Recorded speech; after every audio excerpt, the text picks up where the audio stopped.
If you know the enemy and know yourself, you need not fear the result of 100 battles.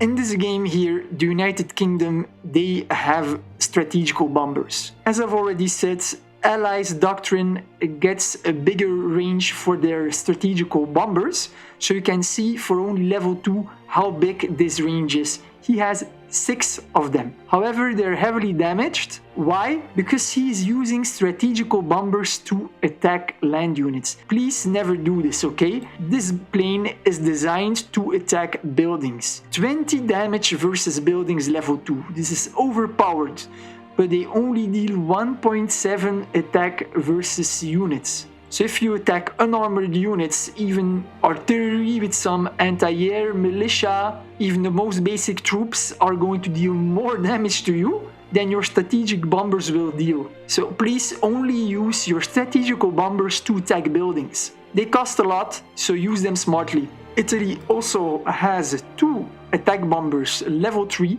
Axis attack bombers are really good because they get their doctrine bonus. Level 3, so they're very powerful. They deal 15.6 damage versus heavy armor. However, he only has 2, and with day 12, he should have 10 of those. And he has no interceptors at all. So he's a sitting duck, no interceptors, only strategical bombers and attack bombers. So any player with interceptors can take this out in the blink of an eye. If you have 2 attack bombers, you should have 2 interceptors with it as well. Always 1 bomber, 1 interceptor. However, day 12, sorry Italy, but you should have 10 attack bombers, 10 interceptors. Very poor job. So if you want to play better, don't do like Italy. I am so pissed off with California right now, I swear to God. It's been days and days that I've been telling this guy to upgrade his airstrips to level 3. What is this? Level 1. What was this? Level 1. I've been telling days on end, never keep your planes parked, always to have them on patrol. What is this guy doing? Parking his planes. So it's simple, level 1 airbase with planes parked on the ground, strategical bombers patrolling overhead, airbase taken out, planes and convoy trucks, they're done. And then over here we've got New South Wales, who has 10 tactical bombers level 6, and 10 attack bombers level 3. So I am sending in my Air Force. I had 12 interceptors stationed in North Mexico, so I'm gonna send in my units. But the problem is, I don't have air bases, because the air bases that are in range are level 1. This one is level 1, level 1, level 1, this air base level 1, and also here he has planes parked on the ground. I mean, I can't do anything with air bases level 1, man. If I direct attack these bombers, I'm gonna get counter hit. I'm pretty lucky here because the air bases are out of range of the strategical bombers, but as you can see, I am in range of the tactical bombers, so the tactical bombers can just hit the air base that I'm using. This is the big problem. So even though I have the Air Force to attack these tactical bombers, I cannot because I have no airfields in range that I can use safely.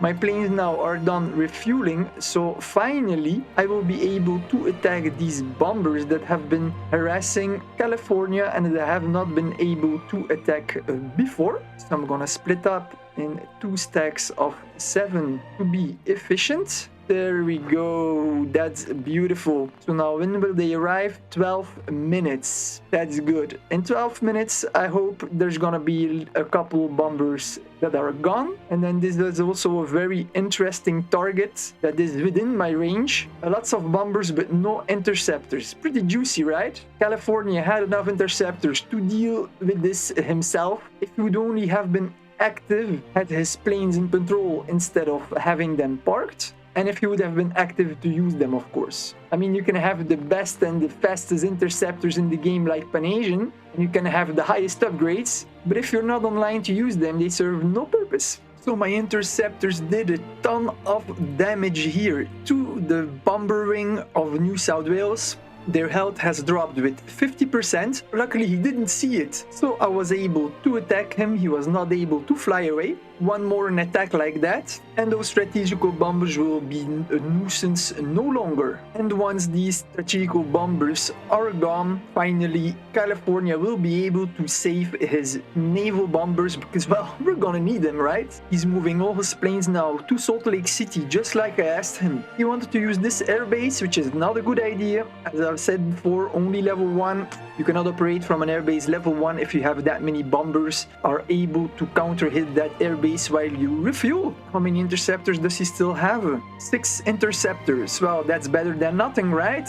6. There's one interceptor more here, one more here. That's 8. I should group them all together. That's 8 interceptors. I've got 14. Let's take those planes down, man. Let's take them down. Also, when you have soft targets like over here, like the bombers with no interceptor escort, and your opponent is active, it is favorable to use down attack. As you see, those units just disappeared, as I have 2 stacks of 11 interceptors. Those planes, they're just gone in a blink of an eye. Done. Easy. As if your opponent is active and he's on patrol, and you would go in on patrol as well, he's gonna fly away. As you can see, I'm at the limit of my range, so I would not be chasing if I don't react fast enough. Also, in this case, direct attack is favorable. It looks like California finally is going to attack those naval bombers, but I told him that he should send his interceptors with him, because first and foremost, if there are aircraft carriers over here with interceptors, he could get counterattacked, so you should always protect your planes. Secondly, when your interceptors are stacked with your bombers, you're gonna take less damage, as the defensive damage hit points that the enemy deals to you will be spread not only over your naval bombers, but also over your interceptors. Your interceptors are gonna soak up a part of the damage, and so your planes are going to last longer. Colombia has lost a lot of planes because he's not patrolling them all in the exact same patrol circle, and so the enemy can just fly in, touch a little bit the patrol circle and keep it on patrol, or even just snapshot one stack of planes at a time, because there is more than 5 kilometers of distance between those planes, so they can be attacked individually. If Colombia would have patrolled all his planes on the exact same dot, he wouldn't have had as many losses. In my 1-year YouTube and 1500 subscribers game, we are facing Persia, who has air dominance. As you can see, his interceptors are fully upgraded. He stacked them all together and he's patrolling in the same exact patrol circle. When you zoom out, you can see there's actually multiple stacks, at least 5 of them. And so the planes of my ally Tanganyika are completely getting shredded. Although all his planes are in the same patrol circle, which gives the most protection against air units, Tanganyika simply doesn't have enough interceptors to defend himself. He has 30 interceptors. He has a second stack of interceptors over here, 10 of them. He had 10 over here. And then he also had rocket fighters. And you can see Persia just dealt damage, and a lot of planes have died. Now there's only 4 in this stack, only 7 over here. More planes damaged than gone over here. I mean, he had the solid air force. He had about 30 interceptors and 10 rocket fighters level 1. Tanganyika needs to fly further away before he loses all of his planes.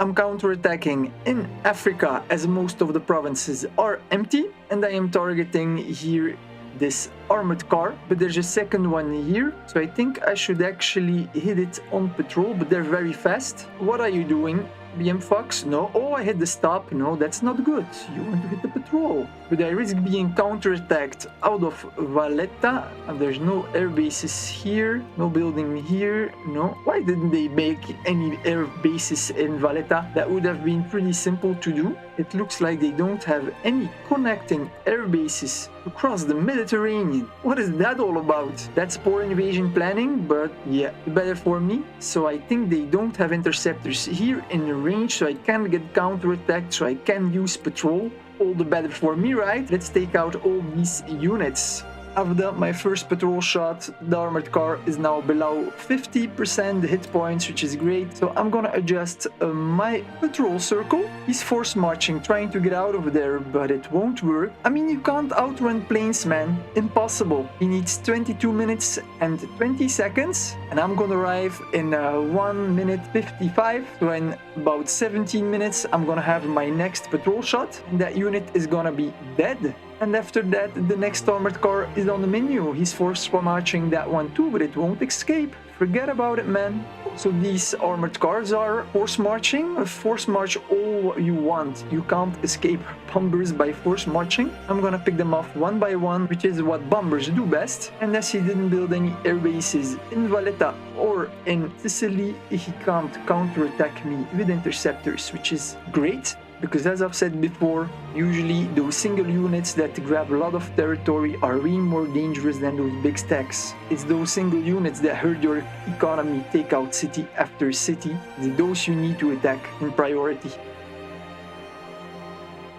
As a day change, I was operating here out of Bardai. I have put 5 spies here on counterintelligence. Why? Because at day change it is always interesting to try to take down the airbase from the enemy where he's operating from, because too many players, they use level 1 airbases, and if they are unlucky at that time not to have another airbase in range, their units are gonna turn into convoy units and you can kill them off easily. So I've protected myself against that. I've put 5 spies here in Bardai, even though the airbase is level 3. If you put 10 spies in there on military sabotage, they could take it down.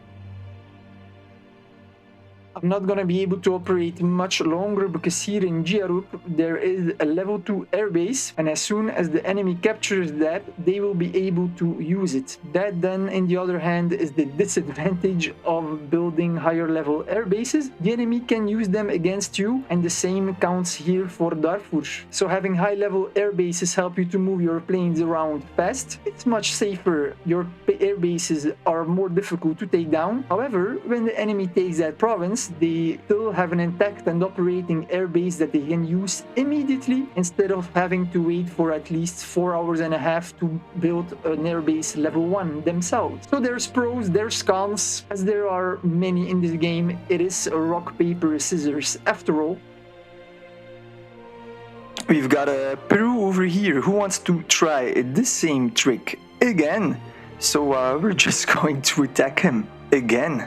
But he has 3 attack bombers. We're gonna take him out immediately. What is he doing? I don't get it. I don't get it. Go over there. That's better. Alright. He's not very following efficiently, no? Come on, man. Yeah, that's better. That's the right direction, dude. Bam. That's nice. There's only 1 bomber left, heavily damaged. That's how you deal with strategical bombers. I mean, strategical bombers, they have a crazy large range. Can't protect them. Check this range. How does he expect to attack a player that is active? And they're so slow. To fly from here over here, it's gonna take him still 26 minutes. So to cover this distance, he needs approximately 1 hour. 1 hour over enemy terrain. 1 hour to go back. That's 2 hours. And it's gone. Bam. Thank you very much. That's 3 more planes down. And I mean, they cost a lot of resources, right? Let's see how much a strategical bomber level 3 costs. Production cost, oh, almost 1,000 goods, 1,500 manpower, almost 1,000 oil, 2,000 rare resources, 2.k money. And I've killed 10 of those, okay? I've got spotted by Peru with 10 level 4 interceptors. He's not being that active, so if he's stupid enough to keep patrolling, these planes just are going to get shattered. He has his patrol tick in 4 minutes. I'm done refueling and now, so I'm gonna fly into target this way. He's going to attack my planes. But not only that, he is also going to attack the 10 anti-air over here. I mean, 10 anti-air level 4. These beasts, they are dangerous. 9.8 in attack, but defense 19.6. 19.6 6 guys. I have 10 of those. That's 196. Plus my defense over here. I've got 30 defense. That's another 130. So if he's going to attack, his interceptors are going to be torn into shreds. It's that simple, man. So I hope that he will not reset his patrol. That would be lovely. And then I've got more interceptors incoming. The poor guy, he has no clue what will happen to him whatsoever. On top of it, he is incoming with 4 naval bombers level 2. Those are going to be largely effective against heavy armored units. Tactical bombers level 3. I mean, tactical bombers are good against unarmored units. I have a lot of those. But even against anti-air, I mean, he's gonna get shredded. He attacks with 9.8. I attack with 19.6. Well, I defend with 19.6 if I get attacked, obviously. And then he also has his attack bombers who deal a lot of damage versus heavy armor. 16, that is going to hurt like a bitch. I've got a lot of interceptors, so I'm not really panicked at all. And there we go, he's not active enough at all. He has just lost a lot of hit points. That was a very poor job from him. If you want to protect your bombers, just put your interceptors in there. This way it's not your interceptors that are going to attack land units, it's your bombers. And your interceptors, they are partly going to absorb the damage that was done to your bombers, so your bombers will last longer. Okay, now the space between interceptors and his bombers over here is large. So what I'm gonna be able to do is to direct attack him without getting punished. These interceptors of the enemy, well, they're not protecting his bombers because the patrol is too far away. So I can just snapshot those planes, and under normal circumstances here I would attack those bombers, but I feel that I would deal a heck more damage if I just patrol in this circle and I'm not even going to attack. Normally you would attack when you're on patrol because then you have better stats, but when I defend it's gonna be better because the damage from the enemy is going to be shared between my planes and my anti-air, and I'm gonna deal a lot of damage. I'm gonna deal way more damage in defense than in offense.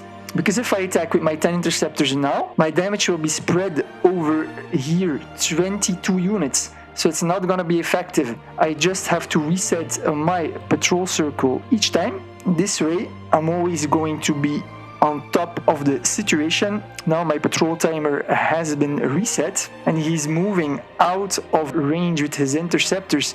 He thinks that this is going to help him. Did he use a direct attack? Oh no, he's pulling back, is he? Yeah, he's pulling back. Let's see what he's doing, because if he's pulling back, I'm gonna follow him. Or is he just changing his patrol circle? I think he's just changing his patrol circle. Okay, this guy has no idea what he is doing, but it looks like he doesn't want to attack neither. Where are his ints at now? Oh, far away, that's good. Because if he doesn't want to take the bait, then I'm gonna be obliged to attack him. And I mean, all this running around with these planes, it strictly changes nothing. He stays in my patrol circle, and my railroad guns, they stay in his patrol circle too. So I have no idea what he is trying to accomplish. But anyway, I'm gonna reset right on top. I'm gonna do the same with my friends over here. Oh, there's more planes incoming. Seriously? Dear God. What is happening over here, eh? I feel that I should attack these bombers here before it's too late. Let's do that. 5 seconds, 4, 3, 2, 1. Hidden man, that's beautiful.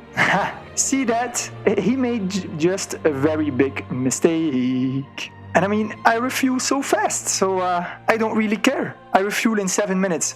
So even if he wants to counter hit me, that's gonna be pretty difficult. See how damaged those planes are now? His interceptors are not protecting his planes at all. If you want that your planes are always protected, stack them together. It's that simple. So he has realized his mistake and he's pulling back. It will be to no avail because I'm gonna attack him with my other interceptors. Are they done refueling? They just started refueling again, man. Did you see this? Okay, so attack. Go, my friend. Go, go, go, go, go, go, go! 4 minutes T1, and his fighters, they're pulling back way faster, so he's gonna have a problem. Beautiful, beautiful, beautiful, beautiful. I mean, even if he wants to refuel, I'm gonna be in range, man. I'm gonna be in range. I'm gonna hit him while he's refueling, and his interceptors too. It's gonna be beautiful. Magical.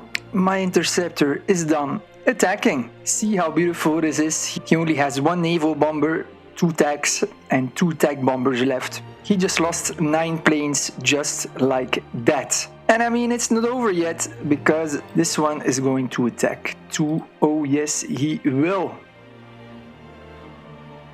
At this moment, I am attacking 24 subs, and those subs, they are level 5, and I couldn't see them because my destroyers are only level 4. This is a prime example of the importance of always upgrading your destroyers to the maximum available level, so that you can see subs, right? Unfortunately, in this peculiar game, I wasn't able to upgrade my destroyers because I am researching nuclear technology, and so I am way behind in other research. And I've just discovered that I cannot operate my planes from aircraft carriers. I've tried putting them on patrol, as you can see, but instead of taking off from my aircraft carrier, they are locked in melee combat with the submarines. Can please someone in Bytro explain me how on earth planes that are parked on an aircraft carrier can't take off but are locked in melee combat with a sub that is under the water? Since when can planes not operate from aircraft carriers that are under attack? And so today I also discover why on earth naval bombers have defensive stats against submarines, right? I mean, I think I'm gonna use them today. At least I hope that my planes will count as planes and not as convoy units, because you can clearly see the patrol circle, and I hope I'm gonna win the fight, because as I can't take off, I can't even fly my planes somewhere else, you know, because when my aircraft carriers are sunk, my planes are gone too. Luckily for me, it seems that my planes are dealing the damage from plane stats, because the subs just lost another 3 subs, and his health went down very fast, while the health of my planes barely changed. So there is hope, guys, there is hope!